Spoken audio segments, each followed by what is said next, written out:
Minuit sonnait lorsqu'Antoine, un riche héritier, prit une décision irrévocable, il abandonna Élise, sa fiancée, brisant son cœur en 1000 morceaux.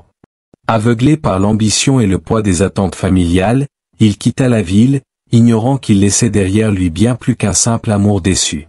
Des années plus tard, le destin les réunit à nouveau. Antoine, devenu un homme d'affaires accompli, ne s'attendait pas à croiser le regard d'Élise lors d'un gala. Mais ce qui le frappa encore plus, ce fut la présence de 4 enfants identiques qui l'entouraient. Des quadruplés.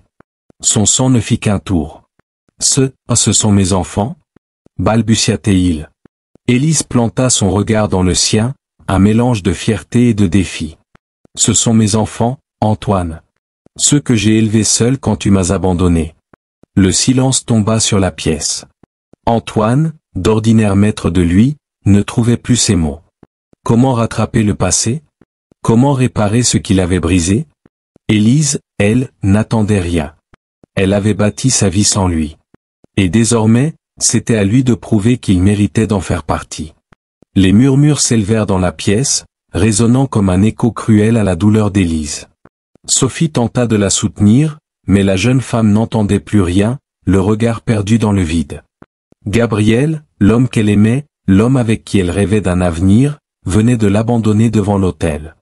Les heures qui suivirent furent floues. Élise, le voile défait, erra dans sa chambre, incapable d'accepter la réalité. Pourquoi? Que s'était-il passé?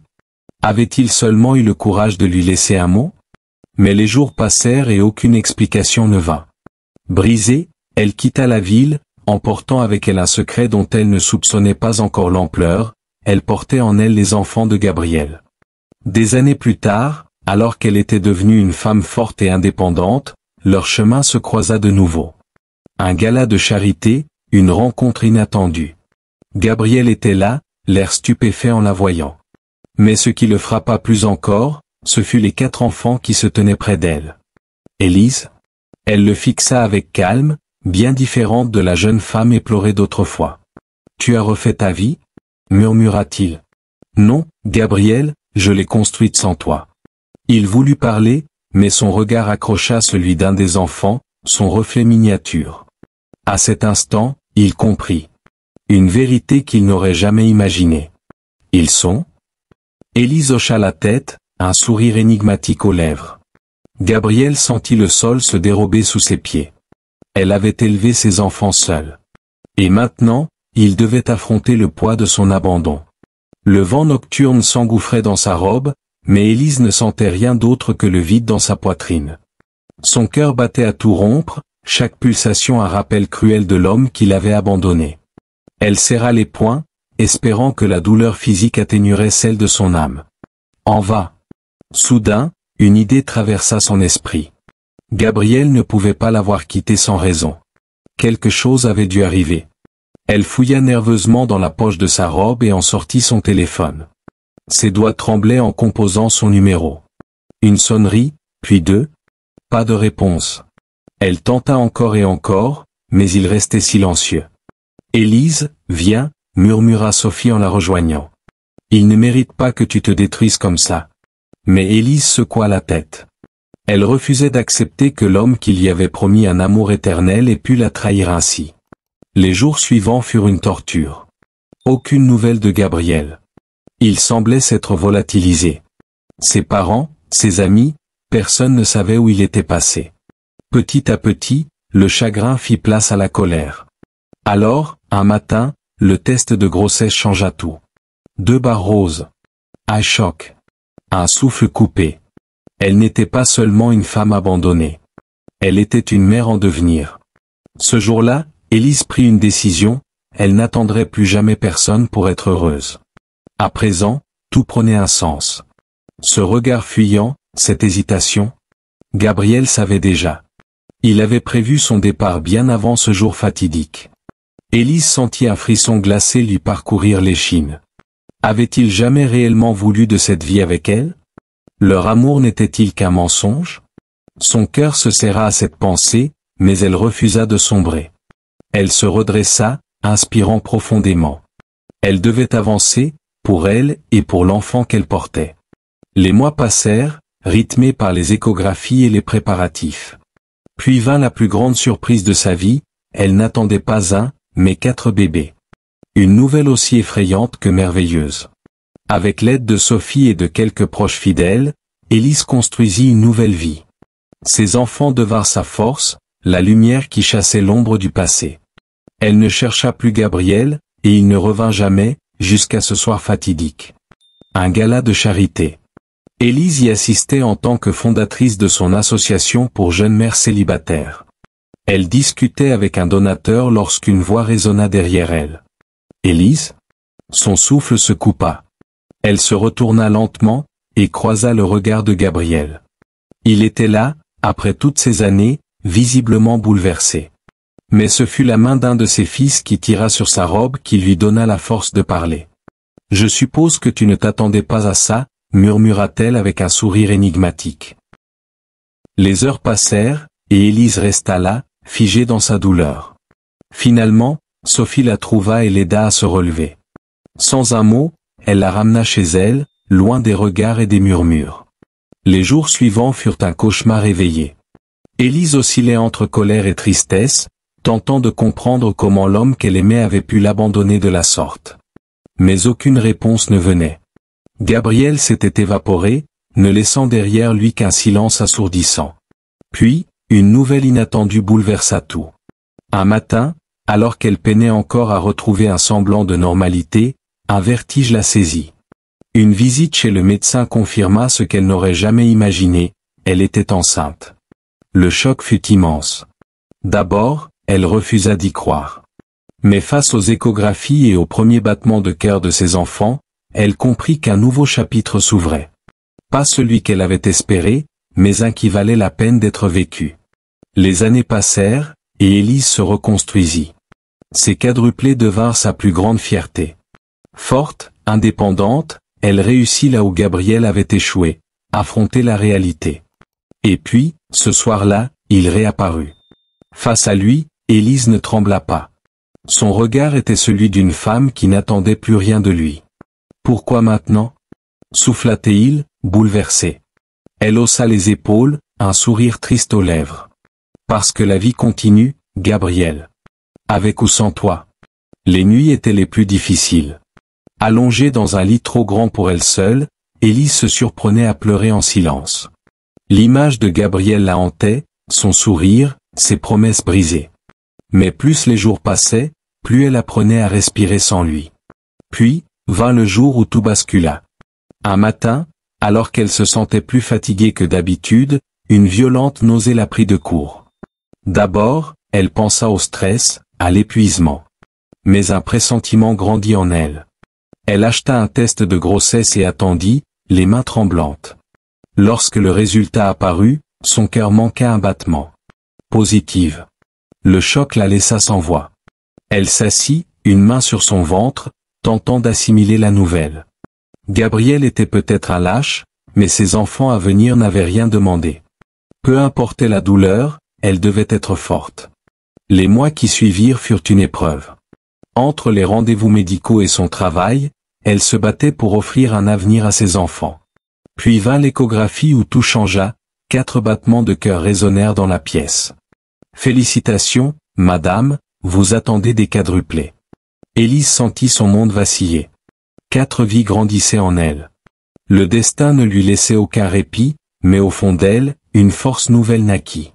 Elle ne serait plus jamais seule. Les jours suivants, Élise oscilla entre l'angoisse et l'excitation.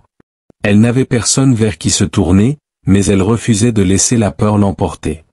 Chaque matin, en caressant son ventre encore plat, elle se promettait de tout faire pour offrir à son bébé une vie heureuse. Lorsqu'elle prit rendez-vous pour sa première échographie, son cœur battait à tout rompre. Assise dans la salle d'attente, elle observait les autres futures mamans, certaines accompagnées de leurs conjoints. Une boule se forma dans sa gorge, mais elle se redressa. Elle était seule, oui, mais pas démunie. Quand le médecin posa la sonde sur son ventre, un silence s'installa. Puis, un son résonna dans la pièce, des battements de cœur. Non pas un, ni 2, mais 4 rythmes distincts. Élise fronça les sourcils, cherchant à comprendre. « Mademoiselle, dit enfin le médecin avec un sourire, vous attendez des quadruplés. Le souffle coupé, Élise sentit ses larmes monter. 4. Son monde bascula une seconde fois. Comment allait-elle y arriver? Comment pouvait-elle assumer une telle responsabilité? Mais au-delà de la peur, une force insoupçonnée naquit en elle. Ses enfants n'étaient pas un fardeau, mais un miracle. Ils étaient son avenir. Et coûte que coûte, elle les protégerait. Les jours suivants furent un tourbillon d'émotions pour Élise. La joie, l'angoisse, le doute. Elle se réveillait chaque matin en posant instinctivement une main sur son ventre, cherchant à se rassurer. Elle n'était plus seule. Mais la réalité s'imposa rapidement. Son petit salaire ne suffirait jamais à élever 4 enfants. Elle devait trouver une solution. Déterminée, elle enchaîna les recherches, postulant pour un emploi mieux rémunéré, envisageant même de reprendre des études à distance. Une nuit, alors qu'elle s'efforçait de rédiger une lettre de motivation, elle sentit un premier léger mouvement dans son ventre. Un frisson parcourut son échine. Ses bébés étaient bien là, vivants, grandissant en elle. L'émotion la submergea. Peu importe les difficultés, elle se battrait pour eux. Au fil des mois, son ventre s'arrondit et la fatigue devint plus pesante. Pourtant, elle refusait de ralentir. Lorsqu'elle trouva un emploi d'assistante administrative, elle y mit toute son énergie. Ses collègues, intrigués par cette jeune femme courageuse, l'aidèrent comme ils le pouvaient. Puis, un soir, en rangeant des documents, elle tomba sur un nom qu'elle n'avait pas entendu depuis longtemps, Gabriel. Son cœur manqua un battement. Il travaillait pour l'entreprise où elle venait d'être embauchée. Le destin s'apprêtait-il à les réunir? Les premiers mois furent un véritable défi. Les nuits blanches s'enchaînaient, bercées par les pleurs des bébés. Élise jonglait entre les biberons, les couches et les rares moments de repos. Chaque matin, malgré l'épuisement, elle se levait avec une force nouvelle. Ces 4 petits êtres dépendaient entièrement d'elle, et elle ne faillirait pas. Heureusement, elle trouva du soutien. Sa voisine, une dame âgée nommée Madeleine, lui proposa de garder les enfants quelques heures pour qu'elle puisse souffler. Son patron, touché par sa détermination, lui permit d'aménager ses horaires de travail. Peu à peu, Élise apprit à organiser son quotidien. Un soir, alors qu'elle berçait l'un de ses fils, elle sentit une profonde fierté l'envahir. Elle s'en sortait. Mieux encore, elle voyait ses enfants grandir dans un foyer rempli d'amour. Puis, un jour, alors qu'elle faisait ses courses, une voix familière la figea sur place. « Élise ?» Elle se retourna lentement, son cœur battant à tout rompre. Gabriel se tenait là, le regard incrédule. Il semblait différent, plus mûr, mais aussi bouleversé. Son regard se posa sur la poussette où dormaient paisiblement les 4 nourrissons. « Ce sont à mes enfants ?» Élise prit une grande inspiration. L'heure des explications était venue. 5 années passèrent. La maison autrefois silencieuse résonnait à présent de rires et de jeux.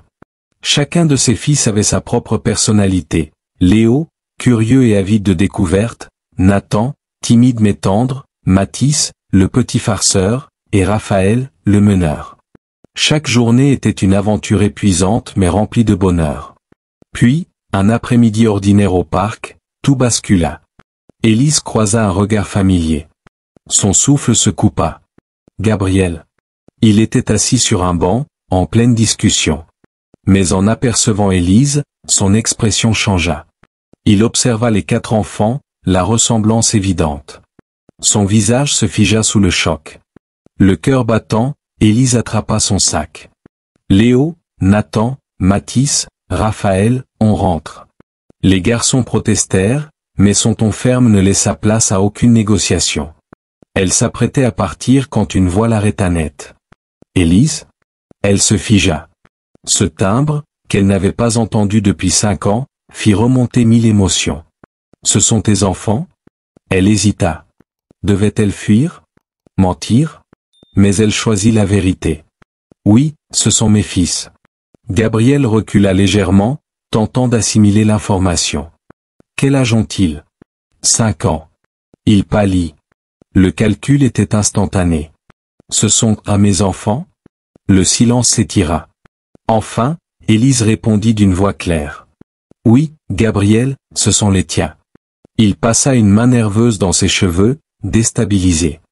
Pourquoi ne me l'as-tu pas dit? Tu m'as abandonné. Sans un mot, sans explication. J'étais seul.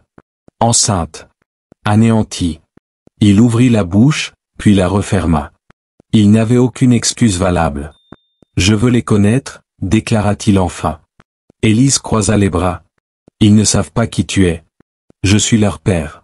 Un père? Un père ne disparaît pas. Un père ne laisse pas la mère de ses enfants lutter seule. Gabriel inspira profondément. Je sais que j'ai fait une erreur. Mais j'ai des droits. Élise éclata d'un rire amer. Tu as renoncé à ces droits le jour où tu m'as laissé devant l'autel.